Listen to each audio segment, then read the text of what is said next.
This kid thinks I'm nice. I haven't even talked to you, kid. You don't even know me. Okay, kids are specifically designed to annoy you in Fallout 2, by the way. Alright, children should not be in a place like this, I gotta say. But let's talk to this plump older woman with a large nose. It's very specific. The lady says, my name is Sally Dunton, probably sister of the Dunton brothers. But mostly they call me Big Nose Sally. I'm owner of this here bathhouse. We have a whole hassle full of special attended baths for you to pick from.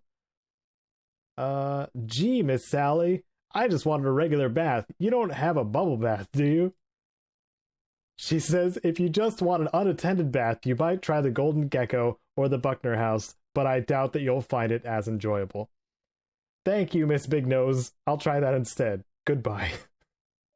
Okay, so I think I could be mistaken, because I don't usually spend too much time in houses of debauchering, that I'm not really missing much, except for a Cat's Paw magazine off one of the girls in here.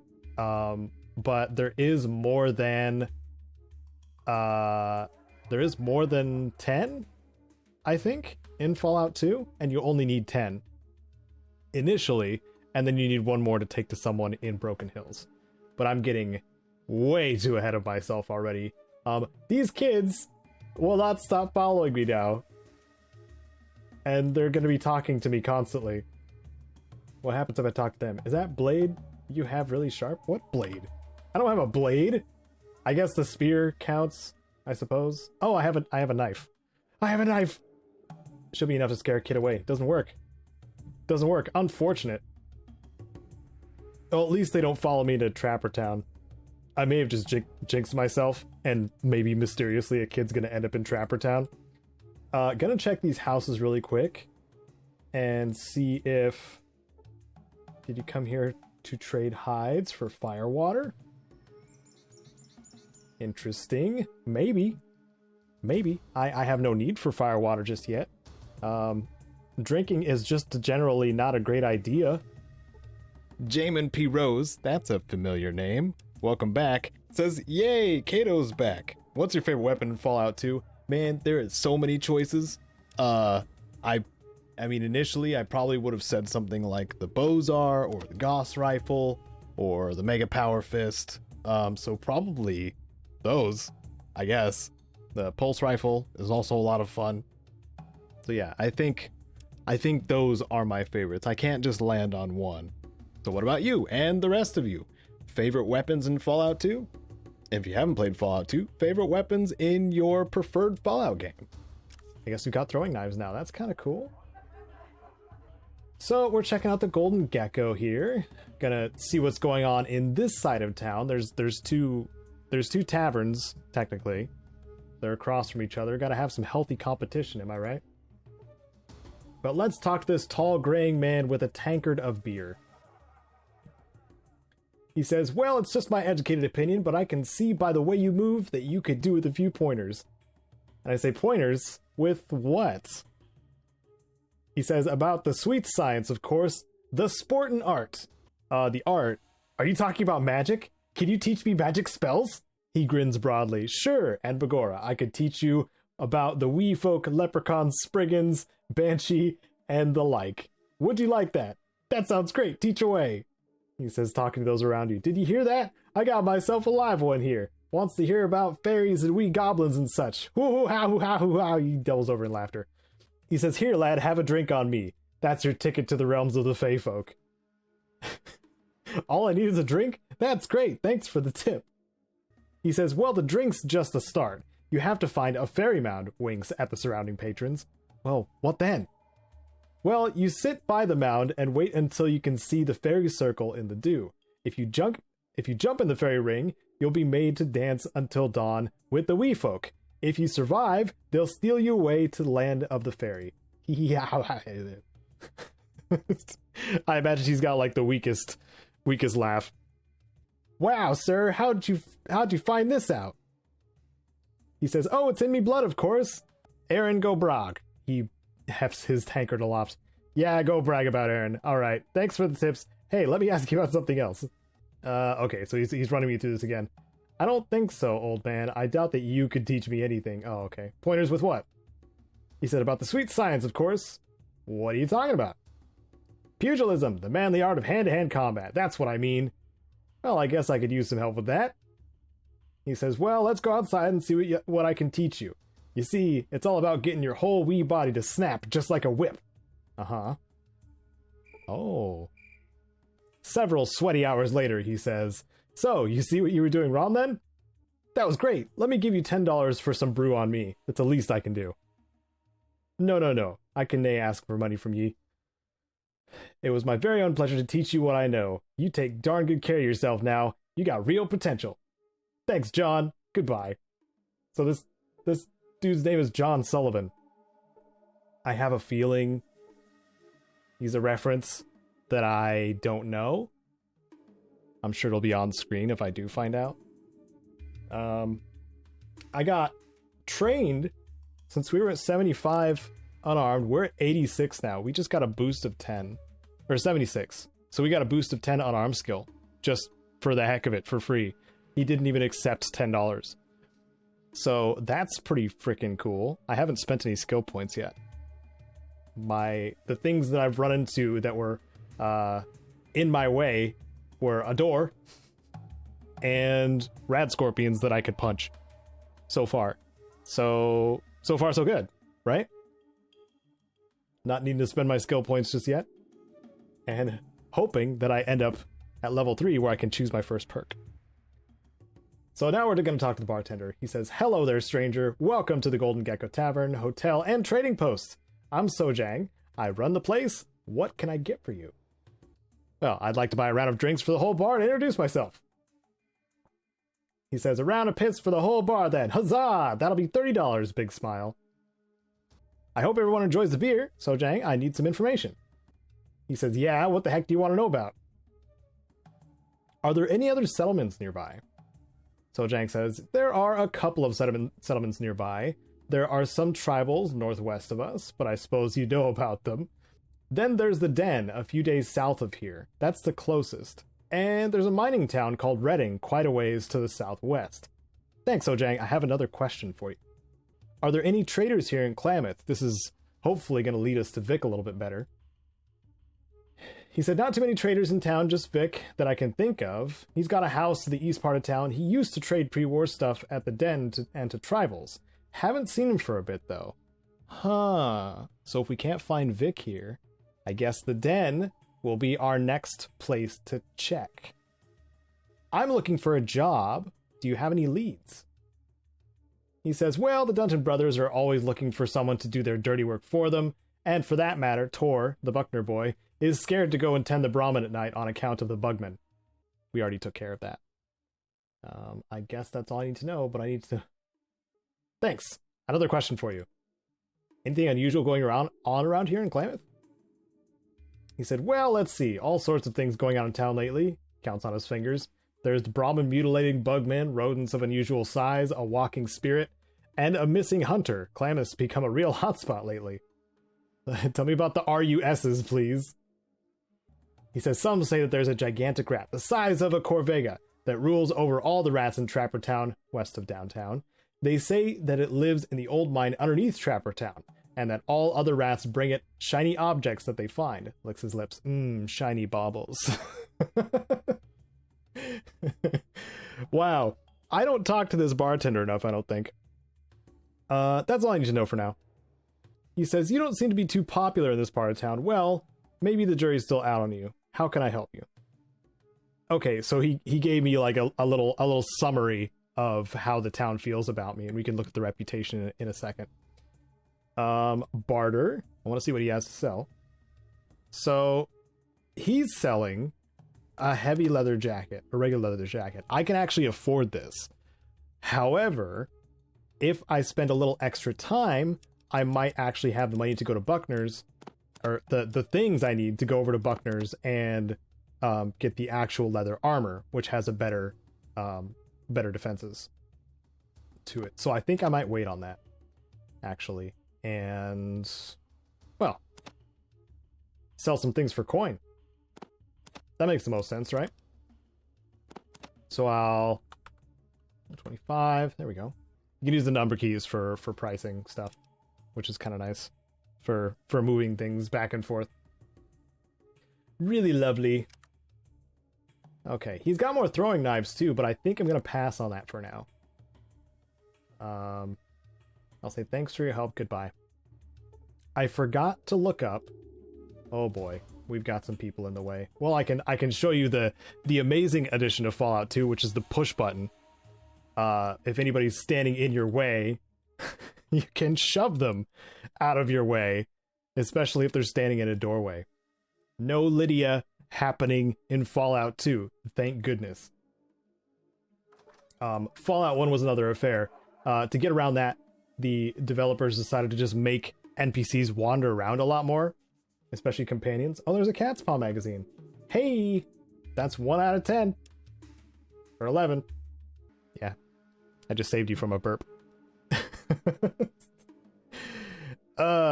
Too much. Gotta stop drinking anything when I decide to start Let's Playing. It's unfortunate. Who's got the still? I still haven't found them. I still haven't found them.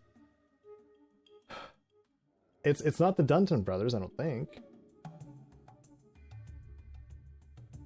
What about this guy? There's a nice canyon for you just east of here. Okay. Spits on the floor.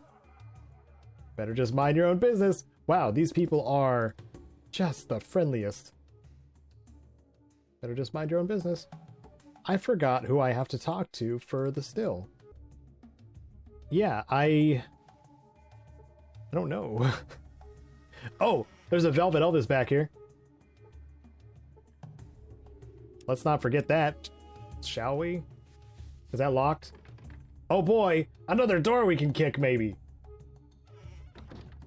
There's not enough of that in this game. Okay, guess who hit quick load again by accident? So I'm gonna close the door once again, and then attempt to kick this one in. Here we go. Door kicking. Bam! Oh! And it worked. So I did things a little bit out of order, but I did do all the things again because it was all the way back here in the bathhouse. The only thing I did different was there was a Foot Locker in this building that had a flower and some healing powder in it. So that's the only thing you missed. Not terribly exciting. Catching back up to where we were. So I got my fuzzy painting. I got some meat jerky. And my dog's in the doorway. I'm gonna shove my dog. Get out of here. Go on, get. But only so far. Not too far. I need you in petting range. Okay. So we cleared out that room. Go into... I don't think there's anything else in the rest of these rooms. But better safe than sorry, I think. You see all these exit grids too. All these green areas here. Extra places we can explore in Klamath. In Fallout 1, we had the distinct advantage of clearing out areas within a couple of episodes. It's not the case in settlements and cities in Fallout 2. You're going to spend a lot of time in each area. Still have no idea who owns the still in the trapping grounds. I forgot. Like, completely. So up here, we might find a little, a cyclical reference, I guess. I don't know how well this is gonna go, though. I might die, but I want to show you guys something cool. We're gonna go up this way. Okay. So here's a robot. Oops, we're not going to use skills on it. We're going to inspect it. This robot has sustained a great deal of damage. Its surface is covered with dents, scratches, mud, and broken wires.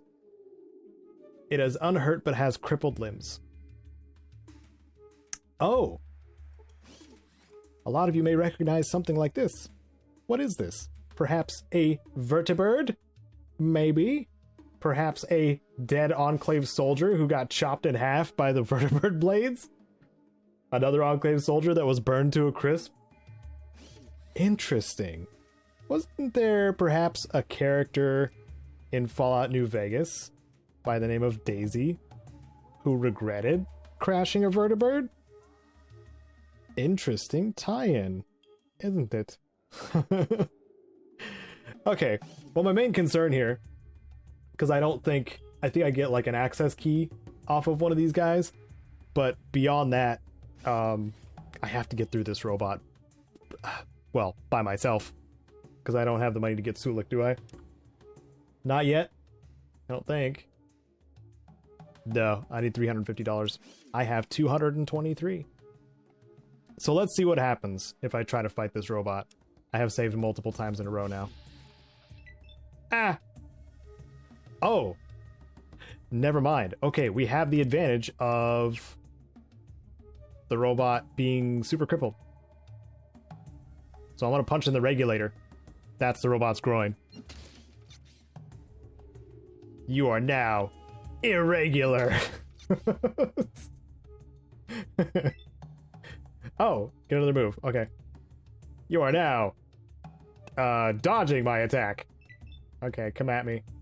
I can move 3 away and be fine. Yeah, I vaguely remember that this was supposed to be more difficult. I guess I was wrong. Maybe I just have young Caedo memories where I was like, how the heck do I defeat this thing? Where I just kind of kept trying to steamroll it. But that's not the way to do things. Sometimes. Let's see. Come on. Oh, it's singing Daisy.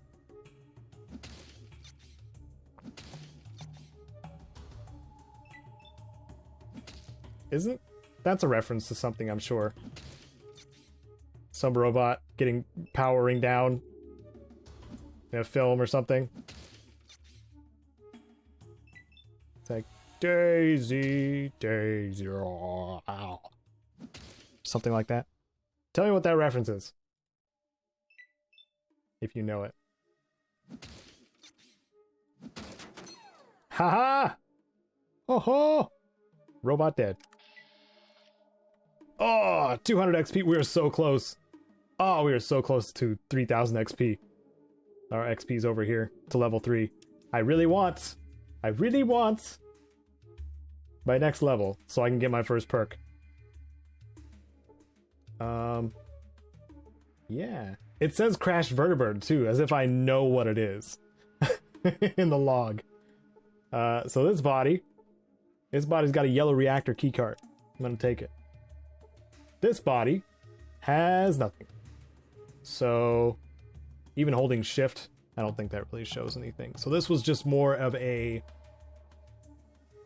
bit of a foreshadowing, I suppose, because you know you're wandering around the wastes with these, you know, towns and villages and communities that are a lot of the time barely holding together, and you have this high-tech aircraft that just crash landed in the outskirts with a single security robot protecting it that was heavily damaged. So nice little foreshadow there, a little bit. So next thing to do, I suppose, is go to the Trapper Town, or go to Trapper Town, the Trapper Town area. And this is also where we find the first of the car upgrades. Not the piece that gets the car running, but the car upgrade. It's a fuel cell regulator, I believe. I think I can see it from here too. This machine is in bad shape. There's a package on the back seat though. So we're gonna have to get to that car. We can't. Obviously, or can we? Where are you going? Does my pathfinding let me go there? Whoa. Nope, this is illegal. Special thanks to Wasteland Legends Sven and the rest of my patrons on screen now. You can catch future episodes of this playthrough on Wednesdays and Fridays, noon and 10 a.m. Pacific. I'm Caedo Genesis. May you wander the wasteland like you own it.